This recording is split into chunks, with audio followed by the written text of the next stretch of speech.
అనేకమైనటువంటి పచ్చి అసత్యాలను ఈ కొద్ది కాలంలోనే నారా చంద్రబాబు నాయుడు గారు చెప్పడం చూస్తే చాలామంది కొత్త వాళ్ళకి ఆశ్చర్యం వేస్తుంది. ఎందుకంటే మాలాంటి సీనియర్స్కి పెద్ద ఆశ్చర్యం కాదు. ఎందుకంటే ఆయన అబద్ధంలోనే పుడతాడు, అబద్ధంలోనే జీవిస్తాడు, అబద్ధంతోనే రాజ్యం వెళ్తాడు అనేది ఒక సత్యం, నగ్న సత్యం. అది ఒక విధంగా చెప్పాలంటే అది గిన్నీస్ బుక్ రికార్డు కూడా ఎక్కదగినటువంటి అంశం అనేది నేను ఈ సందర్భంగా చెప్పదలుచుకున్నా. నిన్నటి వరకు అమరావతికి 15,000 కోట్ల రూపాయలు వచ్చిందని డాంబికాలు పలికారు. వారి పత్రికలు కూడా డాంబికాలు పలికాయి. మొన్న ఢిల్లీ వెళ్ళి మాకేమి ఇవ్వలేదనేటువంటి మాట మాట్లాడారు. 15,000 గ్రాంట్ అని చెప్పారు. మళ్ళా చూస్తేనేమో వివిధ సంస్థల ద్వారా అప్పు ఇప్పించడానికి కేంద్రం తన బడ్జెట్లో చెప్పింది. ఈయన అడిగింది కూడా అప్పే. మాకు గ్రాంట్ ఇవ్వమని అడిగేటటువంటి ధైర్యం కానీ అలిగేటటువంటి సత్తా కానీ నారా చంద్రబాబు నాయుడు గారికి లేదనేది చాలా స్పష్టంగా అర్థమవుతుంది. అప్పు ఇప్పిస్తారట, ఈయన అప్పు తీసుకుంటాడట. ఆ అప్పు ద్వారా 15,000 కోట్ల రూపాయలు డిఫరెంట్ స్టేజెస్లో దాన్ని చేస్తారట అనేది ఒక దాన్ని మాయాజాలంగా చూపేసేటువంటి ప్రయత్నం చేశారు. దాంతోపాటు సరే ఇంకా హామీల సంగతి వస్తే నేనేం చెప్పాలి? ఇంకా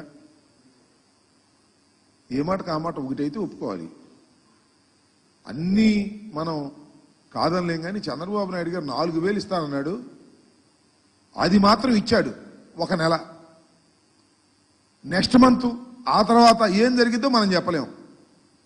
ఇస్తాడు, కొంత దూరం పోయిన తర్వాత అనర్హులు చాలా మంది ఉన్నారు.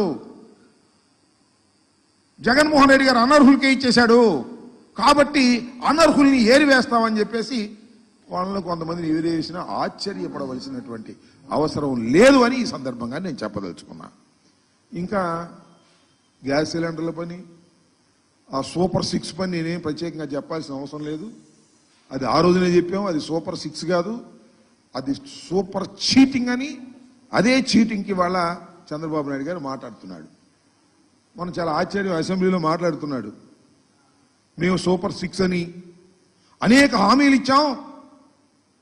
ఆ హామీలన్నీ చూస్తుంటే ఆ పైన స్క్రీన్ మీద అసెంబ్లీలో భయం వేస్తుంది అన్నాడు.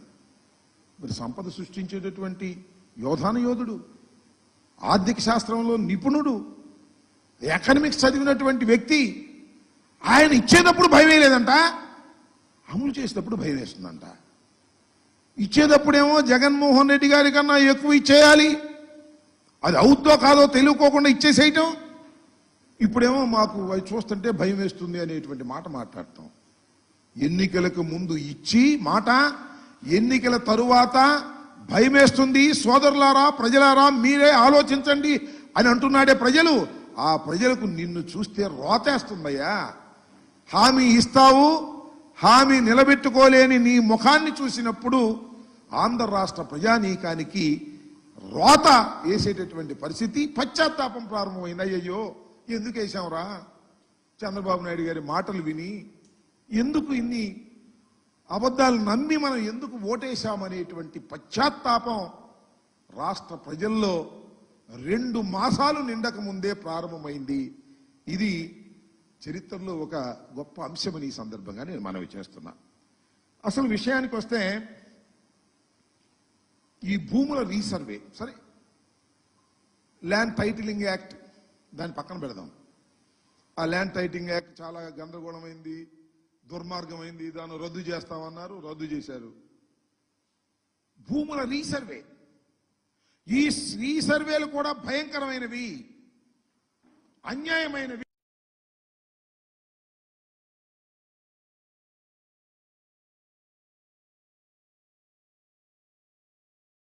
రైతాంగం తీవ్రంగా నష్టపోతున్నారు.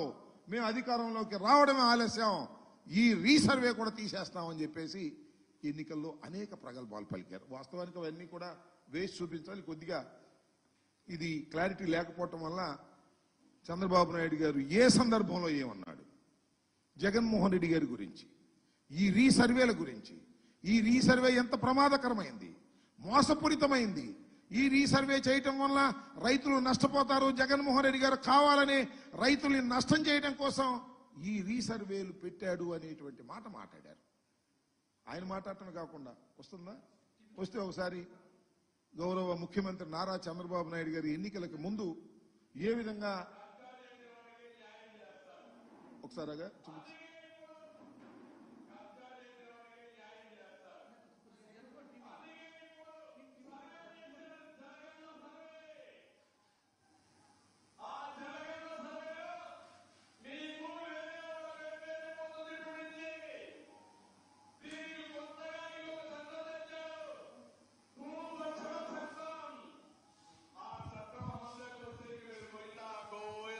అప్పీలే లేదు. ఇప్పుడే లాయర్లు చెప్పారు ఈ సర్వే లోపభూయిష్టం, దీనివల్ల లాభం లేదు. మీ భూమి నాదిగానో నా భూమి వేరే వాళ్ళదిగానో, లేకుంటే వాళ్ళకి అవసరమైతే 22A పెట్టి ప్రభుత్వ భూములు కొట్టేసే ప్రయత్నం చేస్తున్నారు. ఈ భూరక్షణ చట్టం సమాజానికి చేటుదిస్తుంది. నేను అందుకే హామీ ఇస్తున్నా, ప్రభుత్వం వస్తానే భూరక్షణ చట్టాన్ని ఆపి మీ ఆస్తులు కాపాడే బాధ్యత తెలుగుదేశం పార్టీదని చెప్పి నేను మీకు తెలియజేస్తాను. ఆ భూమి కూడా జాగ్రత్తగా చూసుకోండి. సర్వే అంటున్నాడు, సర్వే ఒక బోగస్ ఉంది. దీనివల్ల లాభం కంటే నష్టం ఎక్కువ ఉంటుంది. మీ భూమి ఈ వైఎస్ఆర్ దొంగలు రికార్డు వాళ్ళ పేరుతో పెట్టేసుకుంటున్నారు. అక్కడి నుంచి కుయ్యోమూరని వస్తే రాయబారాలు పెట్టి మధ్యస్థాలు చేసి సెటిల్మెంట్కి వచ్చే పరిస్థితికి వచ్చారు. చుక్కల భూములు కూడా వీళ్ళ ఇష్ట ప్రకారం లంచాల కోసం కక్కుర్తపడి డబ్బులు వసూలు చేశారు. సర్వేల్లో కూడా కావాలని చుక్కల భూములు పెట్టేసి వీళ్ళతో మాట్లాడుకుంటే మళ్ళా పేరు మార్చి అందరికి లంచాలు ఇచ్చే పరిస్థితికి వస్తున్నారు. పిచ్చ ముదిరింది, ఫ్రస్ట్రేషన్ పీక్ వెళ్ళారు. ఇవన్నీ కూడా ఎన్నికల సమయంలో ఈ రీసర్వే మీద, భూముల రీసర్వే మీద పెద్ద ఎత్తున దుష్ప్రచారం చేశారు. ఇది జగన్మోహన్ రెడ్డి గారు చేస్తున్నారనేటువంటి గందరగోళం చేసేటటువంటి ప్రయత్నం చేశారు.